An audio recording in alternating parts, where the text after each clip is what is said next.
And now you're wasting all of our time. Everybody's coming in. No, at 3 seconds. No, that's not the right time.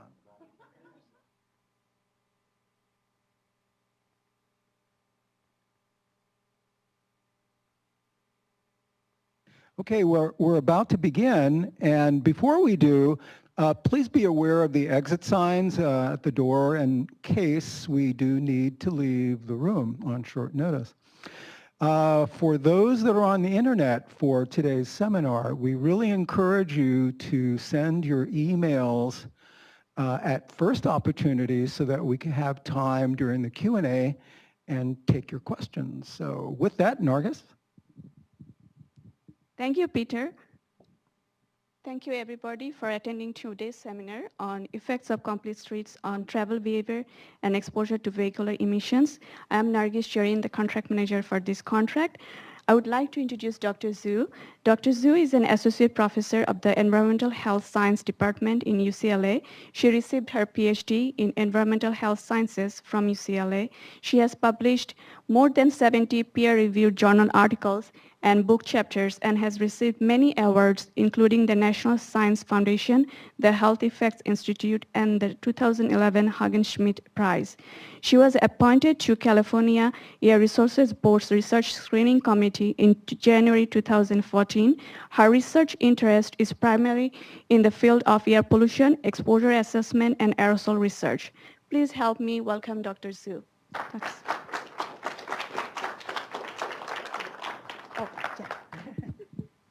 Thank you, Nagas, and good afternoon, everybody. Thank you for coming to my talk today about complete streets. First, I'd like to start with acknowledge my co-PI, Dr. Ray Wu. He's assistant professor in the Department of Urban Planning at UCLA Laskin of Public Affairs. So, what are complete streets? Although the term complete street is now a well-known concept, there's really no engineering definition for complete street other than some best practice recommendations. Instead, as this picture shows, the word complete street simply refers to those streets that were constructed to make them accessible for all users. As you can see, there's drivers, transit, bus riders, there's pedestrians, cyclists, there's children, elderly, and people with disabilities. With the growing interest in travel demand management, smart growth, climate change mitigation, and transportation safety and equity, increasing numbers of communities has chosen to promote complete streets. And California was one of the first states to adopt a statewide policy for a complete street. However, there's very little information in the literature on whether or how those claimed changes is related to complete street conversion. In this study, we compared complete street to incomplete street to investigate their impact on travel behavior and street users' exposure to traffic-related air pollutants. Specifically, we want to understand the extent to which complete street affect travel behavior of local residents. We want to illustrate how such effects may vary across different typical land use types and for different road types.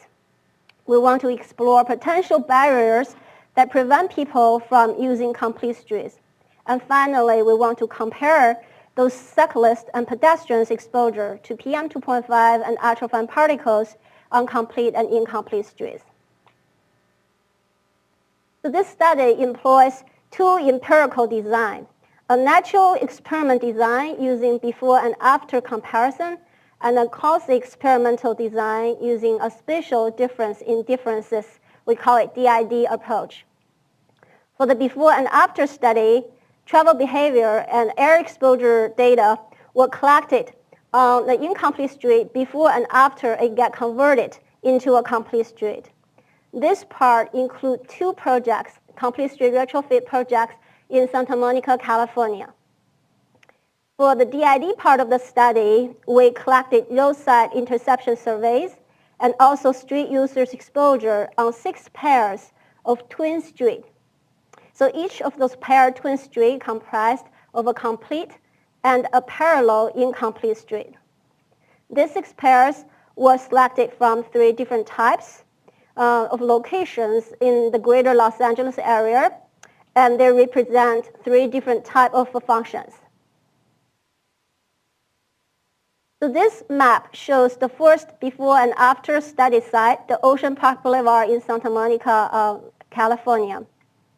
Here, this map shows the section of the street that is retrofitted from incomplete to complete.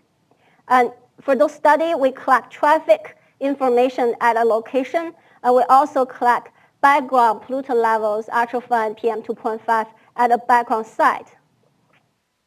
As you can see, the street view before and after the retrofitted changed a lot. There are more trees planted in the median of the street, and there's more trees planted on the sidewalk. The cyclist back path is also more visible after the street is retrofitted. This map shows the second before and after study site, which is the Michigan Avenue Neighborhood Greenway project. We call it MANGO for short. This project has a section of about 3 miles along the Michigan Avenue. Again, we did the traffic counting along the street, and we have a background set allow us to measure the background PM2.5 and ultrafine particle levels. The time frame for the before and after study is presented in this plot. So we have 14 days of pollutant measurements before the Ocean Park site was retrofitted. And then the street got converted from incomplete to complete. And then we come back, visit the site again, and did the post measurements. So it's 5 days after the street got completed. And similarly, we measured 2 days before Michigan's project and then another 2 days after. The reason we reduced the number of days is because based on our first site, we realized the day-to-day variabilities are rather small. So that saves us some days to repeat the measurements. And on top of this timeline, so you see, we also did the before retrofit neighborhood survey for the MANGO project, and then the after retrofit survey after the MANGO project is converted into a complete street. So when we collect those exposure data, for each of the test days, we use 3 2-hour sessions and representing morning, noon, and afternoon at different time of the day. For vehicular traffic volume measurements, we use video to record all the traffic going back and forth along the street. And then we break them into 8 pieces for 5 minutes each. So we take 5 minutes of video, and then we wait for another 10 minutes, and we repeat until we finish this 2 hours of a session. And we manually count those traffic, and we also classify them into different categories. And then we use literature data to assign some emission factors based on the vehicle categorization. For pedestrians and cyclists counting, we use counters to manually count and at the same frequency as we collect the video footage. The audio air quality measurements were conducted using 3 different modes: people who walk, people who bike, and people who drive with windows open. And then we use 2 sets of instruments: a portable condensation particle counter, a dust track that measures total particle number concentration is a matrix to represent ultrafine particles. And dust track monitor that measures PM2.5, Q track measures temperature, humidity, CO, and CO2. And a GPS device will allow us to track the measurements over space and time. So we use nearby locations, as I showed you in the previous maps, as the background site to allow us to control the day-to-day variabilities about the background pollutant levels. For Ocean Park, we use a beach site, and for the MANGO project, we use a cemetery for that. So here is the neighborhood survey map. The neighborhood survey aims at residents in the most adjacent area of the MANGO project, which is within those black polygons shown in this figure. The study area in this black polygon actually covers 4 different census block groups. We designed the household survey by adapting well-established questionnaires from previously published pedestrian and cycling survey users manual. And we added some questions regarding public transit usage, and we also add the California add-on questions of the 2009 National Household Travel Survey about perceived barriers of walking, biking, and taking transit. So this Mango survey allows up to 2 persons in each household to answer the questionnaire. And this 2 person, one of them at least one of them has to be adult. So it could be either 2 adults or adult and a teenager in the household to participate in the survey. And only the main adult will answer questions about household characteristics and those barrier questions. So there's 2 components in the survey. We're mainly asking respondents to provide information about their travel behavior changes before and after the street conversion. And we also asked about their perceived barriers to biking and cycling and taking public transit. So in the survey, at the beginning, we mail out the survey to 6 randomly selected households. And we realized the responding rate we got is not very good at the beginning. So we end up doing more in-home interviews to improve the responding rate. And after the retrofit, we realized based on our the before retrofit survey, we end up just doing in-home interview only. So that will allow us to get the responding rate to over 30%, which I'll show you in a later slide. And then we use 2 statistic models to capture both the nonlinear and the linear feature of the study of the survey results. So here comes the before and after data part of the work. First of all, I would like to show you the traffic data that we measured at Ocean Park Boulevard study site. So the top panel shows the total traffic volume. This is just the motor vehicle, just cars and trucks per hour. Before is the triangle, after is the circle of the street retrofit.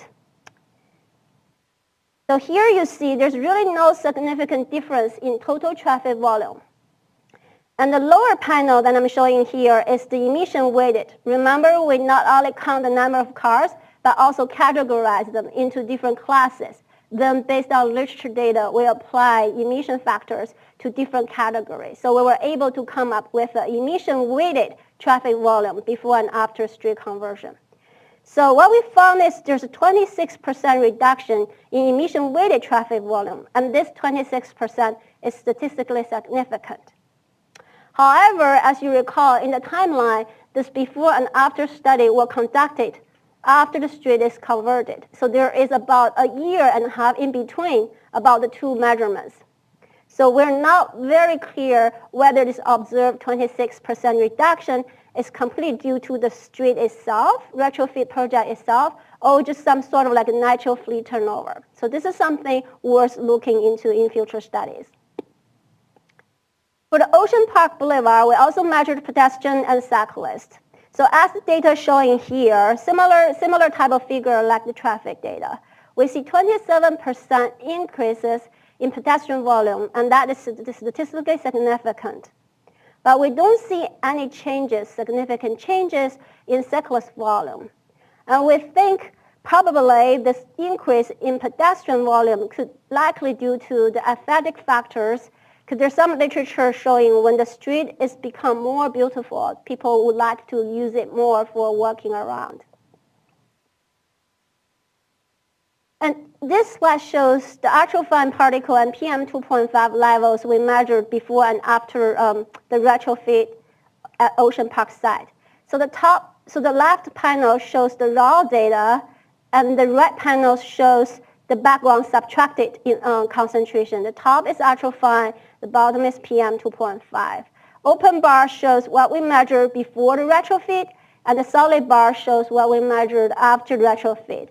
Different colors denote different mode of measurements. So across the board, you see for actual fine particles, if we just apply the raw data, we see on-road ultrafine particle levels decreased about 10,000 particles per cubic centimeter. When we subtract out the background so that we're only looking at incremental ultrafines that is due to the traffic on the street, then we see this background subtracted ultrafine particles decreased 4,200 particles per cubic centimeter, still significant. We didn't see any significant changes in PM 2.5. And this is not surprising considering ultrafine particles is a much better tracer for freshly emitted traffic pollutants versus PM 2.5 is a more general pollutant. Although traffic contributes to PM 2.5, it's mainly through secondary aerosol formation. So here's the data for the second before-after side, the Mango project. Total traffic, we see overall about 16% reduction, but not statistically significant. And ultrafine particles, we see a little bit of reduction, but not quite significant. There's really no, we see a little bit increase actually, but not statistically significant. PM 2.5, just like the Ocean Park, we didn't see any changes. So now we're going to move to talk about the survey results. For the Mango survey, before the project before the street converted into complete, we received valid responses. Out of the 600 households that we sampled, we received valid responses from 165 households. That gives us about 27.5% responding rate. And after the street got retrofitted, we used door-to-door interviews, and we were able to increase the response rate to 31.3%. So the survey, as I said, the first part of the survey is focusing on travel behavior. We examined 3 closely related factors about residents' travel behavior. The first set of questions is about most recent time of each type of travel. And the second is about frequency of each type of travel in the last 7 days. And the third set of questions is about frequency of each type of travel in the typical week by the commuters. So for the first question, we see this project, this Mango project, likely increase the frequency of using cycling and walking to access public transit. So that's something positive. For the second question, we see this project did not change local residents' use of transit or to use cycle, bicycle, or walking for travel. But we do see something statistically significant, that is there's an increase in recreational biking. When we ask questions about different mode of transportation, for example, biking, we ask whether you're back to commute, whether you're back to transit, or you're back for recreation purposes. So we ask very specific questions. What we see is there's no significant difference for biking to commute or to transit, but there is significant increase for recreational biking. And for frequency of each type in the typical week, we see this Mango project did not really change the frequency of walking, biking, or driving, or carpooling among the residents we surveyed. And we see this project associated with negative effects on commuters' choice of transit. This is potentially due to there's something going on in the Pico Boulevard that is sort of like at the end of the Mango project that could potentially improve transit access among residents in this community and to use more public transit close to Pico Boulevard, so like away from the study site. So as I mentioned, for the second set of the survey, we have one adult in each household to answer barrier questions. So why not doing more of biking and walking and cycling transit, respectively? And the most selected barriers are almost identical before and after the Mango project. For example, for biking, the top barriers that is chosen by the local residents include, I'm too busy, there are too many things to carry, too many cars in traffic, fast traffic, not enough bike lanes or wet curb lanes, or unsafe street crossing. So those are the top answer chosen barriers when people ask why don't you bike more on the street. And there's no difference before and after the street retrofit. And for walking, people answer I'm too busy, I simply do not like walking. Those are the most selected answers from the survey results. And for taking transit, people say, transit does not accommodate my schedule, transit does not get me to where I want to go, and transit vehicles are too slow. So those answers are all chosen by at least 20% of our respondents based on the survey. Okay, now we're going to move to the second part of the study, the DID study, the spatial difference in differences study. So in order to obtain a comprehensive evaluation, in this study, we tested 6 DID sites. And those 6 sites were selected from across, as you can see in this map, throughout the greater Los Angeles area. And each comprised of a complete street and then a parallel incomplete street. And the location of those 6 sites are shown in this map. So these 6 sites are located in 3 different urban settings representing downtown, urban, and suburban land use types. And they also can be categorized based on their functions. For example, business, residential, and mixed meaning partially business and partially residential.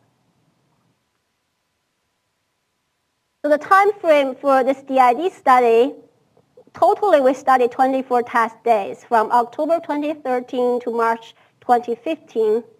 For each site, for each selected DID site, we visited it once in spring and then revisit it in fall.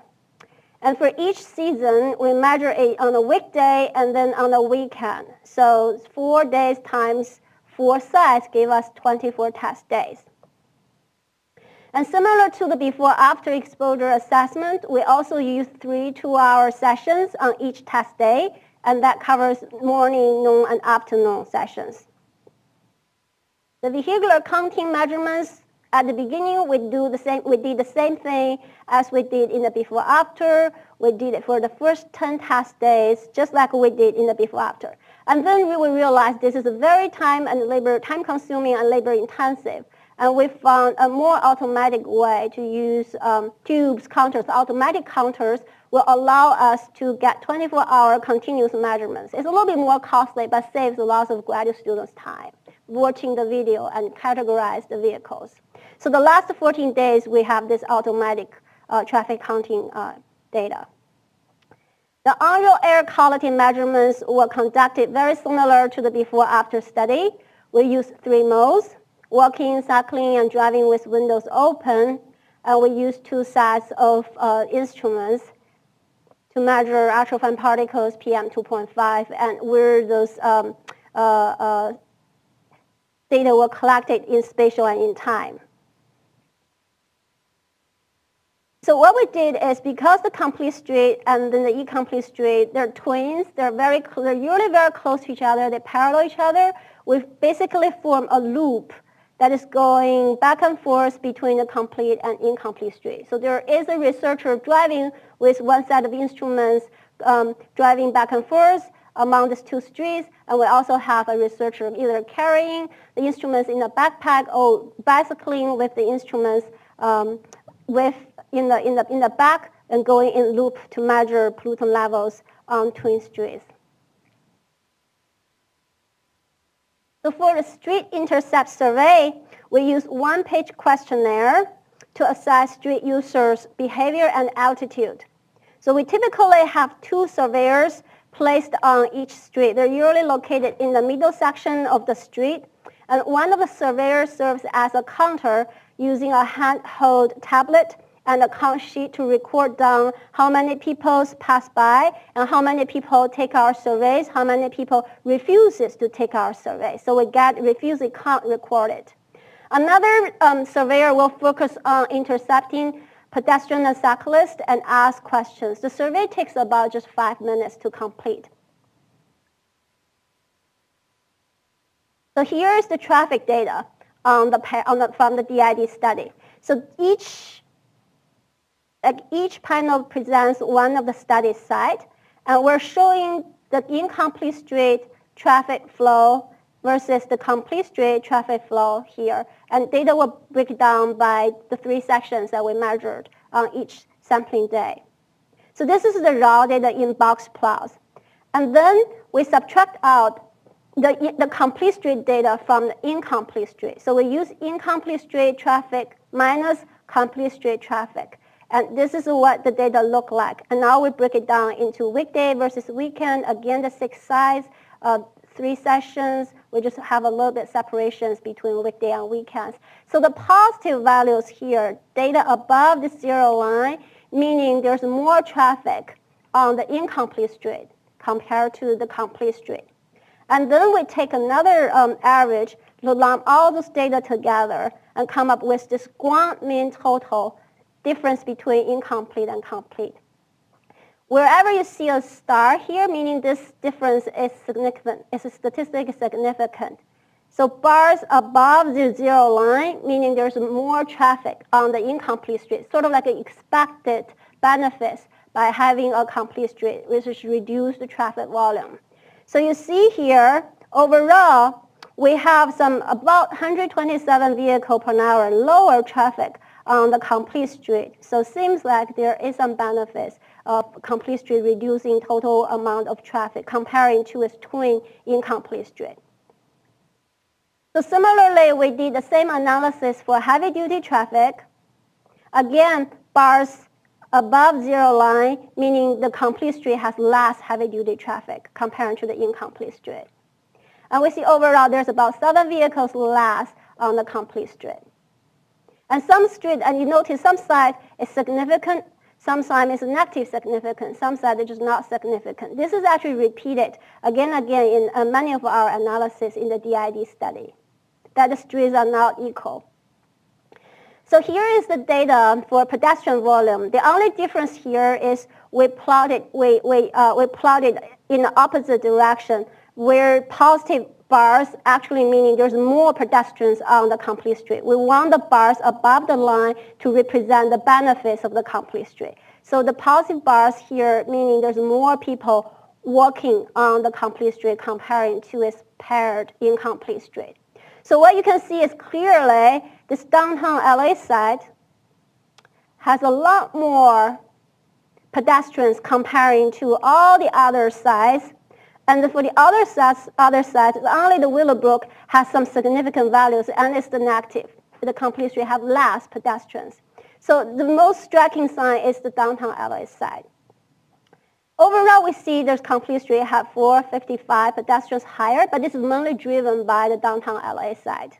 And what is unique about downtown LA side is we found there's more restaurants and cafes on the street, on the complete street. And no wonder, because our 3 sessions match with the time people go out to grab their coffee, their lunch, and their dinner. So there's not surprising we see a lot more people walking on the complete street of the downtown LA side, and that drives what we measured for pedestrian volume here. Similarly, the cyclist volume was plotted in the same way. Again, positive bars suggesting the complete street have more cyclists than the incomplete street. But across the board, we only see there's about 2 cyclists lower, and it's not significant at all. As you see, many of the sides even have stars on it, and there's 2 sides have stars, and they're negative. And those are the sites that in the residential area where have very low levels of pedestrian and cyclists to start with. Okay, because this is a spatial difference in different studies, what we're really interested in is the ratio between non-motorized street users, cyclists plus pedestrians, versus over the vehicular traffic volume. So we plot the ratio for each side, and we're comparing them for the complete, which is the green bar, and the incomplete. The first thing you notice is the ratio was usually high at those downtown sides. Across different sides, you see the downtown side has a much higher ratio comparing to those residential neighborhood. And that's a good thing. And then not only the ratios are generally high, and we also actually see statistically significant increase for the complete street to be have a higher levels percentage of pedestrian and cyclists using the street comparing to the motor vehicles. So this is the kind of benefits we would like to see. This is the kind of benefits complete street are claimed for to encourage active transportations, to encourage biking and walking rather than depends on the motor vehicles. So we see that more clearly in those sites at downtown, more business function study site. For the on-road air quality, here are the ultrafine particle data that were measured between the two twin streets on all the sides. So overall, we see the complete street have 1,300 particles per cubic centimeter lower ultrafine particle. Again, the positive bars shows the benefits of the street. So this similar to our before and after study site, we see some measurable reductions for ultrafine particles between the twin streets. But overall, this 1,300 particles per cubic centimeter only accounts for about 70% of the average on-road ultrafine. It's such a small fraction of what would you expect of the ultrafine levels on the street. And when it comes to PM 2.5, also similar to what we observed in the before and after study, we didn't see anything significant across the board. And if we lump them together, we see about 0.3 microgram per cubic meter lower PM 2.5. But this is, first of all, not statistically significant. Second of all, it's only just 2% of the average on-road PM 2.5. So we don't think complete street have much impact on PM 2.5 levels, at least on the street. So this table shows the overall DID study results. The positive signs in this table shows significant higher values on the complete street, and negative signs on this table shows significant lower values on the complete street. If you see a black cell, that basically means there is no statistically significant for what we measured in the cell. Okay. So this data suggests, first of all, if we're comparing ultrafine particles to PM 2.5, you see ultrafine is more likely to show the benefits of complete street. PM 2.5, we really don't see anything statistically significant. Again, this is related to traffic. Flash immediate traffic particles are in the smaller ultrafine size range rather than PM 2.5. And I think more interestingly to see is you see the location and the function of the test sites. They're not necessarily related to any of the measures, the parameters that we measured in this study. So this basically suggests that those complete streets, they're not made equal, and there may be potentially or probably other factors. For example, the retail establishments on the streets that drives pedestrian volume and cyclist volume. This is clearly what we see in the downtown LA side. So this is the last part of the study result, the DID intercept survey. So we collected 774 complete survey forms, and we got rejected by 714 pedestrians and cyclists. So the overall gives us about 52% of response rate, and that's pretty good for this type of study. That's actually very good for this type of study. So here you see the percentage that we break down into different sites.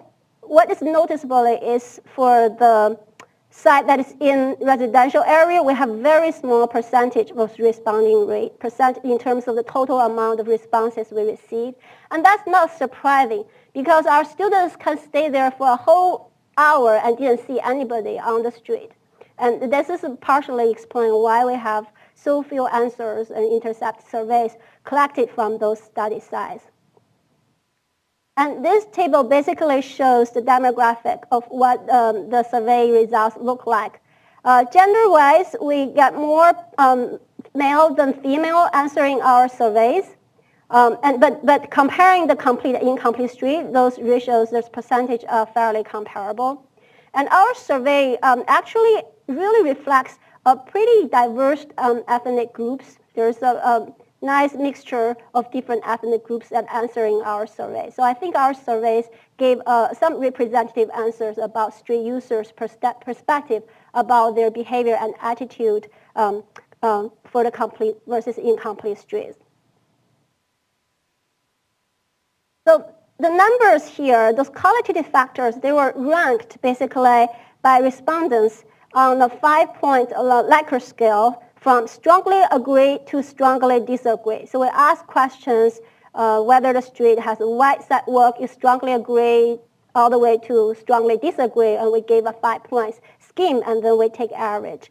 So overall, the shaded area basically shows the 4 questions that comes out statistically significant based on results from all the 6 sites.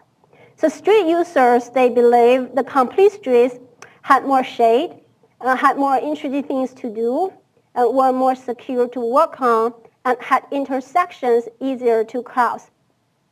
So what is interesting to note is among these 4 factors, only the very last one had intersections easier to cross is one of the part of the characteristics that defines a complete street. So this is one of the design recommendations. The others have more shade, interesting to-dos, and secure to work on. It's not even in the recommended best practice standards recommendations. So this brings us to conclusion.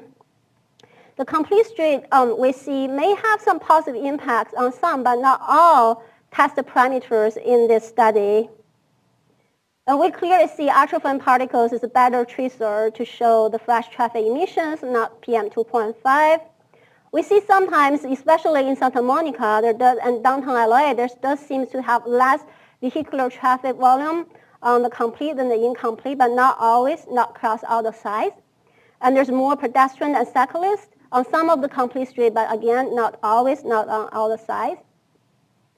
And so this brings us to conclude that not all complete streets are created equal. It highly depends on where they are located and what they're built for. And potentially, the complete street can reduce pedestrians and cyclists' exposure to traffic-related air pollutants. What is not studied, and I think should be studied in the future, is about the community exposures. Because some of the studies, some of the results that we observed, some of the heavy-duty diesel vehicles or vehicles may be just deviated, diffused into neighborhood streets, even though on the street we measure lower levels of ultrafines.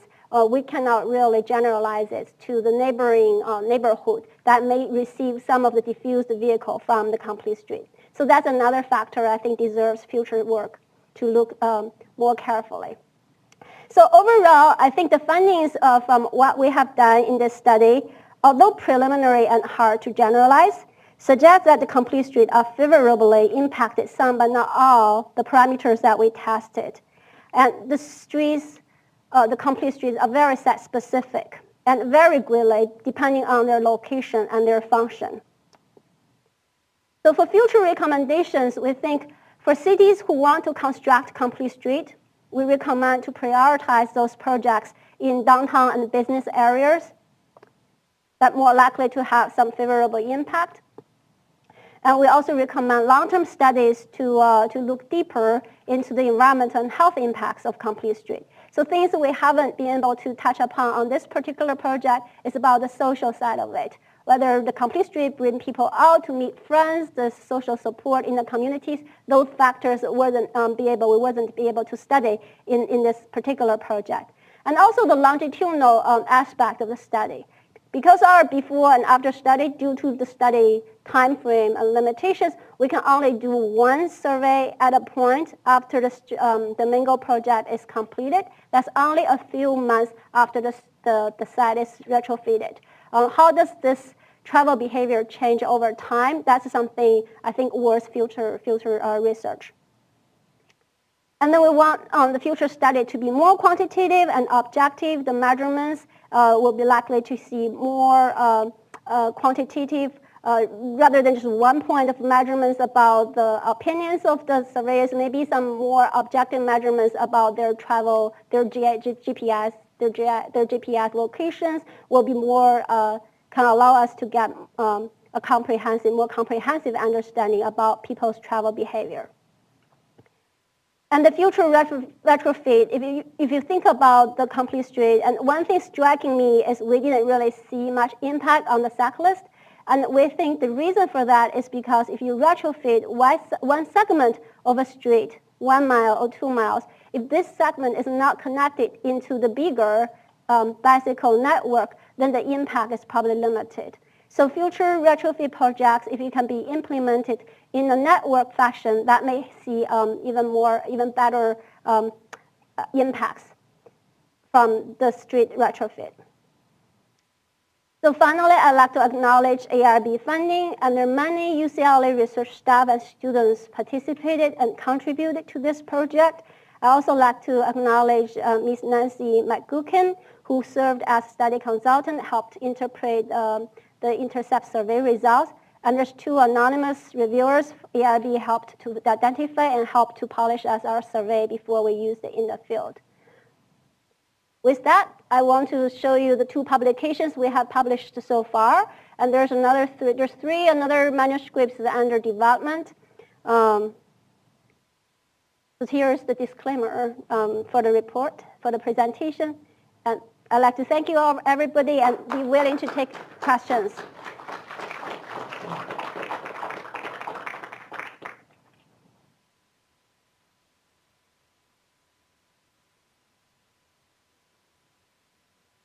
I was wondering about the Ocean Park Boulevard. Did you look at all, because that's a really hilly street, and so I was wondering if that came into play, or like was that asked in a survey?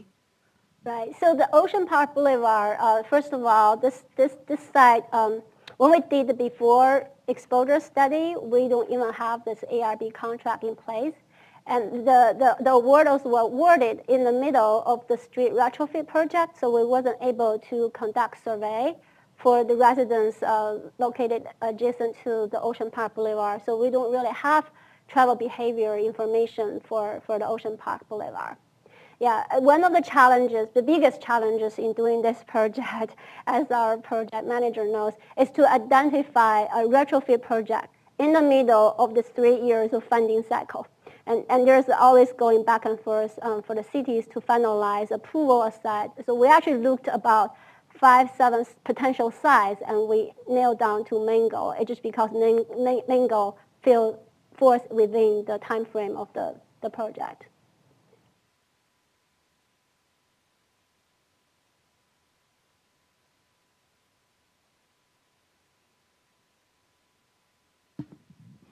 Hi, thank you. Excellent presentation.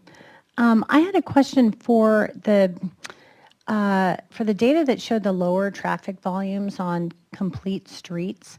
I was wondering, do you have any information as to where that traffic may have gone? Did it get displaced to other neighboring streets that were not complete streets, or where did that traffic go? Right, so that's a very good question. And as I mentioned, this is one thing that I think deserves future research to really look at the distribution, not just the traffic on the street, but also in the community that could potentially be impacted by the traffic, diffusion, maybe into neighbor streets. We don't really have an answer for that.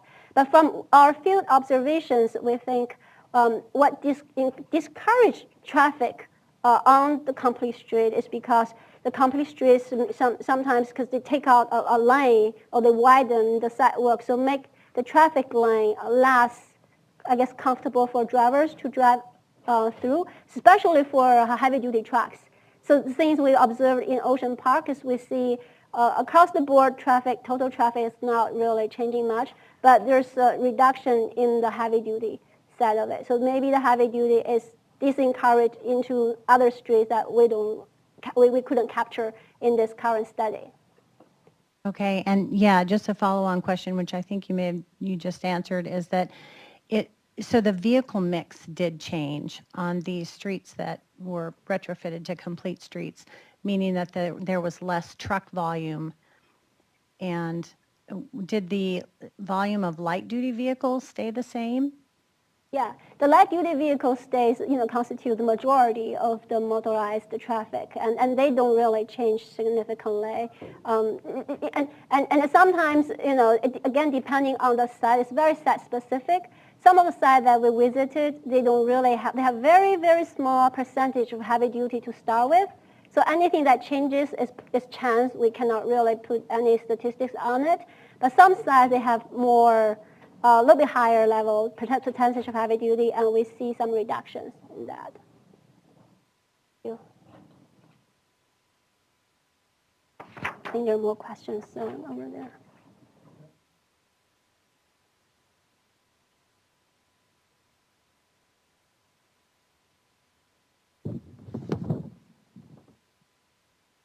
We have a question from the webcast. Any indication of changes in traffic speeds after complete streets in place? Are 2 and 5 days post-complete streets construction enough time to observe full impacts of environmental changes in the before-after study? Okay, very good question. The first question is any indication of changes traffic speed.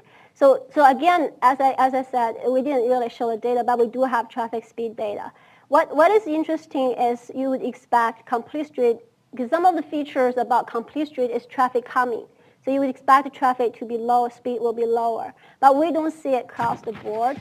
What we have observed is some of the drivers on the complete street, because the complete street have a very clearly painted bike lane, the drivers, that's our speculation though, the drivers feels now I have my own space and the cyclists have their own space, they actually drive faster. We do have see increased speed on some of the complete street. But again, this is not across board. This is just like the data that I show you today.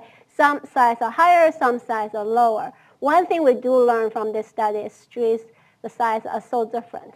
You have to put it into context. You have to really think about the location and the function. And even you put those in, there's still no cross-board general conclusions on any of the site.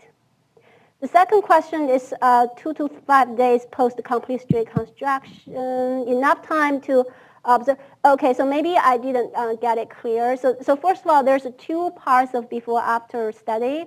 There is the exposure side and there's a survey side.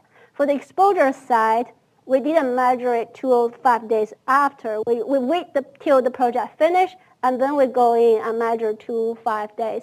The first Ocean Park Boulevard, we measured a lot more days. We measured 7 days after.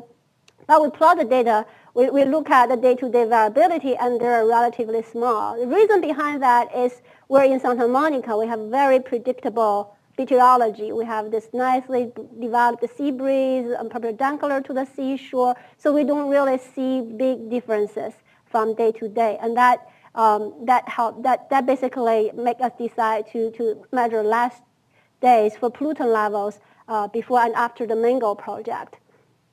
And then for the before-after survey, we waited until the project finished, and the survey before and after were conducted in similar seasons to get residents' perspective about their travel behavior before and after. That was not 2 to 5 days. This was just one-time survey.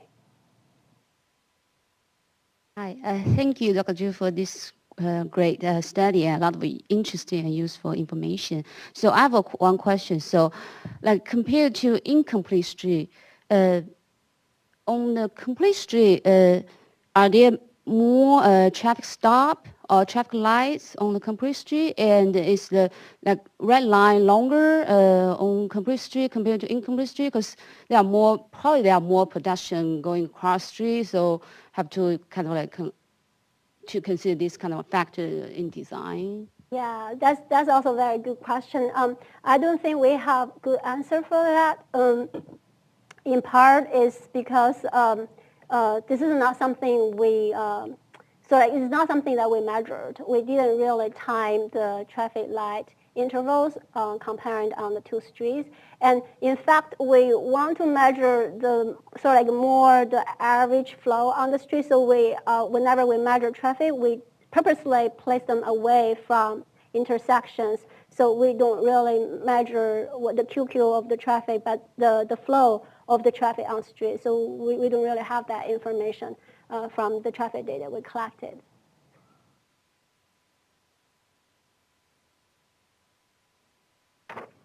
Another question from the web. For Willowbrook, can you elaborate on the reasons for the negative impact on cycling and walking on the complete street? Yeah, so this Willowbrook is a very interesting site. It's in a residential area. Again, there's no clear answer to that. There's one potential, maybe again, this is our speculation. There's actually school site nearby on the incomplete, so that may drive some of the pedestrian and cyclists to that side versus to the complete side.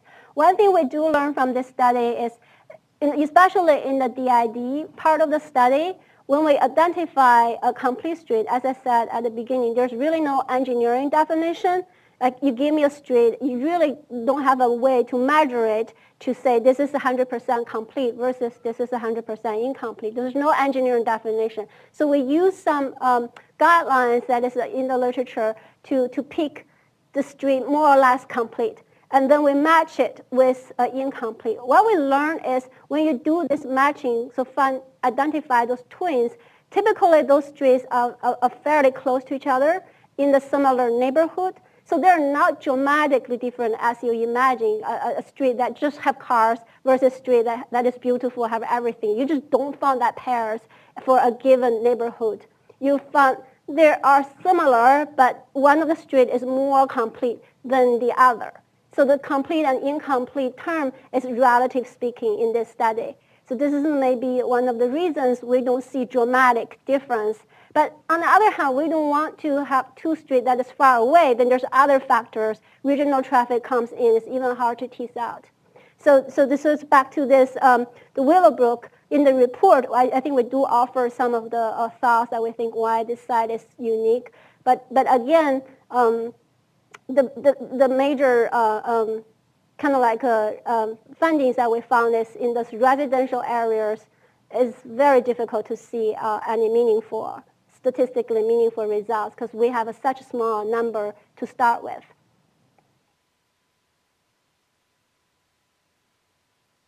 I know that you had a small sample size on this study, but could you just kind of touch base on the SES effects and age effects in this study? Because I know you asked those questions. Right. So that's a good question. For the complete street, especially in the before-after survey, I think we do have some statistics about the ethnic group.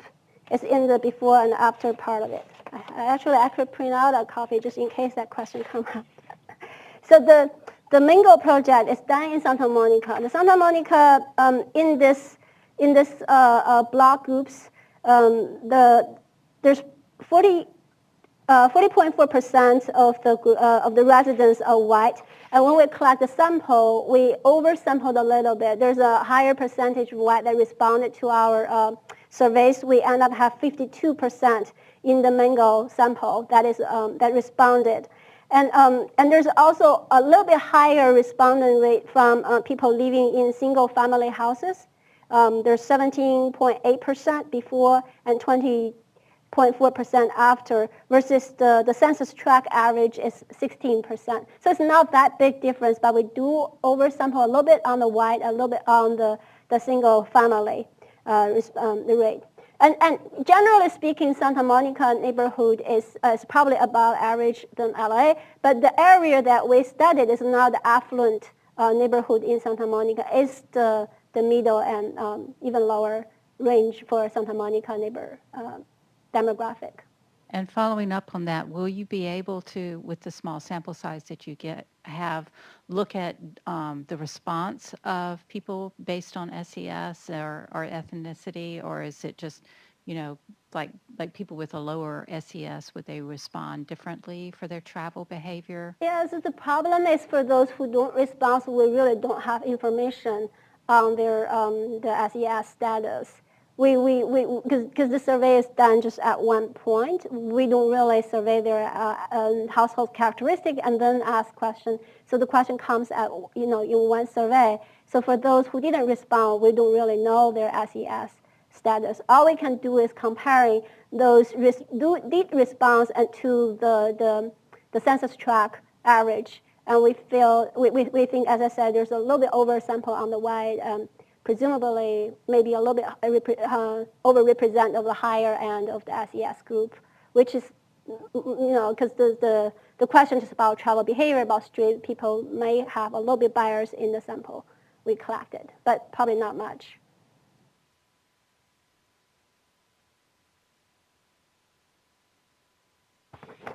Another question from the web. It appears that complete streets in your research actually means adding street trees and a bike lane. The South Bay City's Council of Government has been researching slow speed, short-range jobs such as e-bikes, segways, monopods, e-scooters, e-skateboards, and others. Our position is that streets are not complete unless they are truly multimodal slow speed.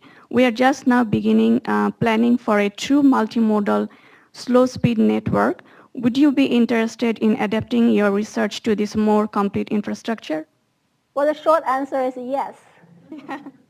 Well, in fact, I don't have time to show every single piece of information we did in the study. Our final report have more in-depth information about why we picked those 6 pairs. So just whoever asks, it's table 3 in our final report. We actually listed all the comparison features between the complete street and the incomplete street that we used in the DID study. We checked not just the trees and back, but also footpaths, cycle paths, median, crossing, lighting, intersection, transit facility, traffic calming, parking, landscaping, street furniture, even the ecological storm drainage. So we compared all those different street features, and we checked yes and no for the complete and incomplete street, and we picked the best we can. As I said, those streets there are relatively complete versus relatively incomplete in this kind of like a twin settings. But yeah, be happy to talk to South Bay City Council and see. Love to have a site that is more dramatically different between the complete and incomplete streets.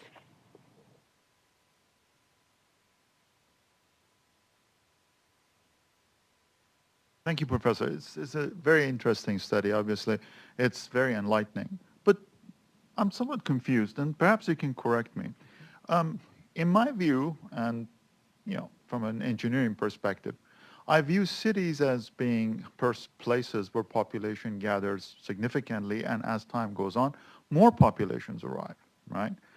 And as more populations arrive, vehicle miles traffic, to my knowledge, has never declined. It usually increases in spite of our best efforts. So vehicle miles traffic, if you're looking at a city as a whole, is either a steady state issue or it's rising. So what is fundamentally the purpose? If you establish a complete street here, you're basically, in essence, sending this steady state and or possibly rising vehicle miles traffic somewhere else. So if we, for example, increase significant sums have to be spent, a third of a city X becomes complete street, other parts of those cities will become unlivable. Am I wrong in this thinking? That's a $1 million question. We need $1 million research funding to answer that question. But I think the rationale for cities to adopt complete street policies is to really encourage people. Like if you think about trips, right? Especially short trips, not commute to work, that type of trips. Especially you go out for a cup of coffee, you go out to meet friends, and that kind of like within 1 half mile, 1 mile type of trip, it will be beneficial to encourage using biking and walking rather than turning cold start your engine and to move to that destination. And so I think that's probably the most important aspect for promoting complete street rather than expect you to back all the way from downtown LA to UCLA. Although some of our faculty does that, which always scares me. But more likely those complete streets are built to foster local active transportation, and if you build it right, and as I touched upon, if you have this network, then people may be more likely to use transit, right? If they can walk comfortably to a bus stop, then they may be tag on to the public transit networking rather than driving their own vehicle. So those are the potential benefits complete stream are built for. So this study is just really the first systematic, even though preliminary and like I guess I said, peek-a-poo into the real complete street situation. What does it really offer us? There's another question. I know from the urban forestry studies that as urban forestry gets established, the real estate value of properties increases. Obviously, you didn't have sufficient time between the deployment of this to answer that question. But that would be something that would be interesting a year or 2 or 3 after. Absolutely. This is actually something we thought about when we first proposed this project. We want to look at, because we know the land pricing, and that's Dr. Ray's Wang's area expertise, and we do want to look into that. But again, this requires a long-term, and especially there's a lag effect in the real estate, and there's also seasonal overall trending, and all of that needs to be carefully controlled. Question, did you look at traffic accidents or pedestrian accidents and safety? Oh, so the accident side of it, we didn't look into that, mainly because that's sort of resource limited for the study, and but I agree this could be a potential important factor. In fact, some of the literature have shown that even just having a street that right turn or having a better engineering designed intersection would reduce the amount of mortality due to traffic accidents. So this potentially a factor to look into, but just not the focus of the current study. But thank you for bringing that up. You mentioned a moment ago something about transit use and complete streets, and I wondered if you could expand a little bit more about the negative effects of transit use and the Pico Boulevard issue. Yes. So we didn't have time to really talk very in detail about this particular site. What happens is the Michigan Boulevard and Pico Boulevard, they kind of like parallel to each other, but there's in between, there's some distance. What is going on, because Santa Monica, even though we picked the Mango project, this is not the only project that's going on in Santa Monica. Apparently there's some transit improvements going on in the Pico Boulevard area, so that drives some of the local residents to use Pico Boulevard as their point to get onto the public transit network. So they reduced the number of people who use Michigan to get onto buses. In fact, the Michigan doesn't really have a bus transit to start with. So I guess it's not really surprising that we see a reduction before and after. Because the before after is, I think, it's not really driven by what's going on in Michigan, but rather than what's going on in Pico that improve the transit access on that side.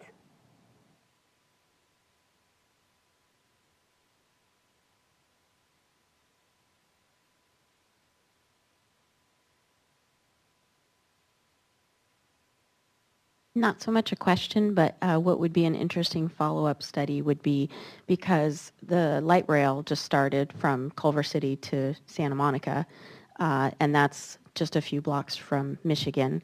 That would be interesting to see how that changes any traffic on that street. Yes, absolutely. The reason we picked Michigan is because this is the first phase of the Mango project, and the second phase, they're going to expand it to a bigger section. And the reason for doing that is Santa Monica wants this project to be greener and bring people together, and also provide access to Expo Line, the light rail that is planning in the near future. We would love to do a follow-up study on that.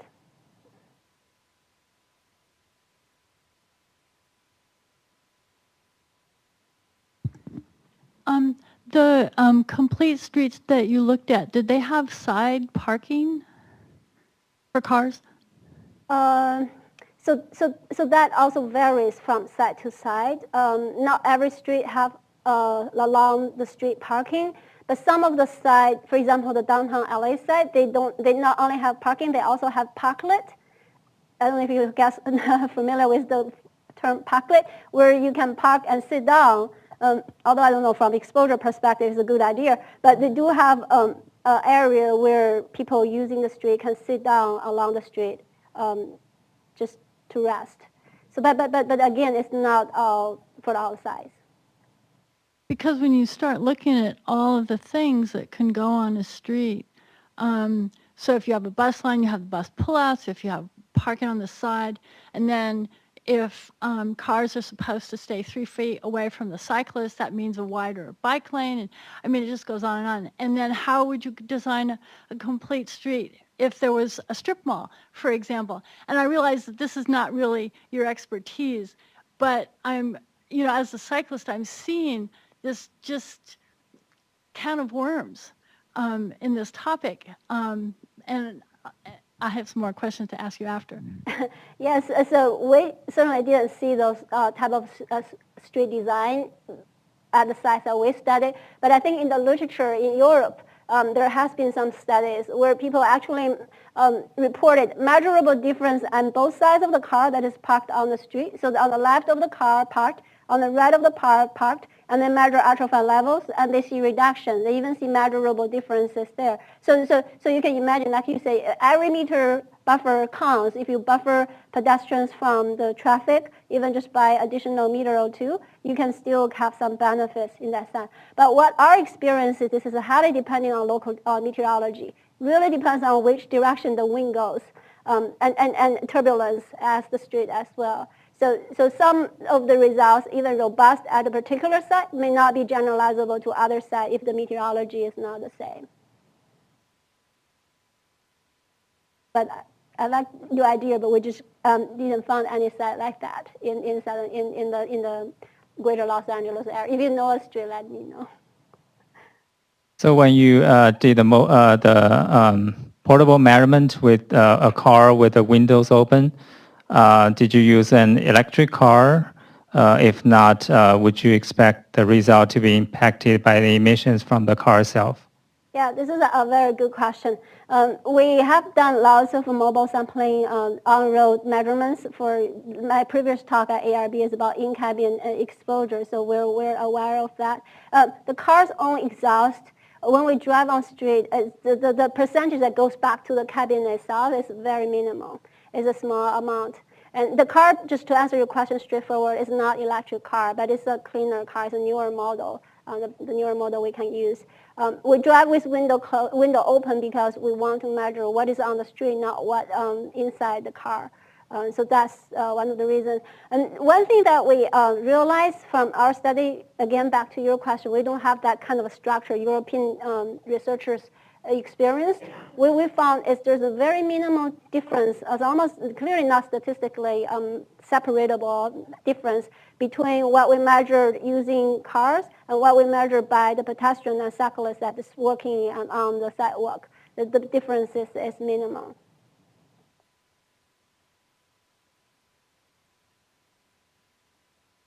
Let's all thank Dr. Zhu for the nice presentation, and also I'd like to thank everybody for attending the seminar. Thank you. Very much.